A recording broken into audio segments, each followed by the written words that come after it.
সম্প্রতি ক্যালকাটা নিউজে প্রকাশিত একটি প্রতিবেদনে বাংলাদেশ সেনাবাহিনীর বর্তমান নেতৃত্ব ও অভ্যন্তরীণ পরিস্থিতি সম্পর্কে সম্পূর্ণ মিথ্যা ও ভিত্তিহীন তথ্য উপস্থাপন করা হয়েছে।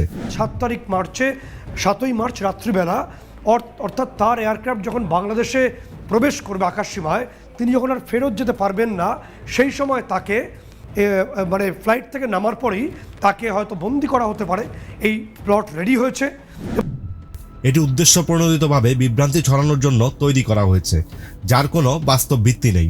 প্রথমত, বাংলাদেশ সেনাবাহিনীর নেতৃত্ব ও পরিবর্তনের প্রক্রিয়া সংবিধান ও প্রচলিত আইনবিধি অনুযায়ী হয়। এটি কোনো গোপন ষড়যন্ত্রের মাধ্যমে নির্ধারিত হয় না। সেনাপ্রধানের বিরুদ্ধে রাষ্ট্রদ্রোহিতার মতো অভিযোগ আনার দাবিটি পুরোপুরি মিথ্যা ও বানোয়াট, যা সামরিক বাহিনীর শৃঙ্খলা ও স্থিতিশীলতা নষ্ট করার উদ্দেশ্যে প্রচার করা হচ্ছে। দ্বিতীয়ত, সেনাপ্রধানকে সরিয়ে দেওয়ার পরিকল্পনার কথা বলা হয়েছে, যা বাস্তবে অসম্ভব এবং কল্পনাপ্রসূত। সেনাবাহিনীর অভ্যন্তরীণ কাঠামো অত্যন্ত সুসংগঠিত ও নিয়মতান্ত্রিক, যেখানে নেতৃত্ব পরিবর্তনের জন্য নির্দিষ্ট প্রক্রিয়া ও সরকারি সিদ্ধান্ত প্রয়োজন।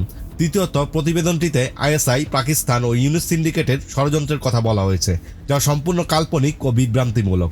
একই সঙ্গে মাহফুজ আলম এবং ইউনুসের বাদবাকি সিন্ডিকেট সার্জিস সহ এবং আইএসআই সর্বোপরি এরা এক জায়গায় বসে একটা গোপন মিটিং করেছে বলে আমরা জানতে পারছি। কি সেই মিটিং? সেই মিটিংয়ে স্থির হয়েছে এই জামাতের মূল রাগ ছিল, তুমি দেখবে 25শে ফেব্রুয়ারি যখন সেনাপ্রধান প্রথম সতর্ক বার্তা দিলেন, সেই বার্তায় জামাত চেয়েছিল, ইউনুস সিন্ডিকেট চেয়েছিল যে 2009-এর পিলখানা এবং সেই পিলখানার ঘটনায় তিনি সরাসরি তার যে প্রতিবেশী রাষ্ট্র ভারত, তাকে একদম সরাসরি অভিযুক্ত করতে হবে এবং বিষোদ্গার করতে হবে। জেনারেল ওয়াকারুজ্জামান সেটা চাননি। এটি মূলত বাংলাদেশে রাজনৈতিক অস্থিরতা সৃষ্টি ও জনগণের মধ্যে সেনাবাহিনী সম্পর্কে ভুল ধারণা ছড়ানোর জন্য একটি অপপ্রচার। এ ধরনের মিথ্যা ও উদ্দেশ্য প্রণোদিত সংবাদ প্রচার করে ভারতীয় গণমাধ্যমগুলো বাংলাদেশের স্থিতিশীলতা নষ্ট করতে চায়। ভারতীয় মিডিয়ার এসব মিথ্যা সংবাদ কোনোভাবেই বাংলাদেশকে দুর্বল করতে পারবে না।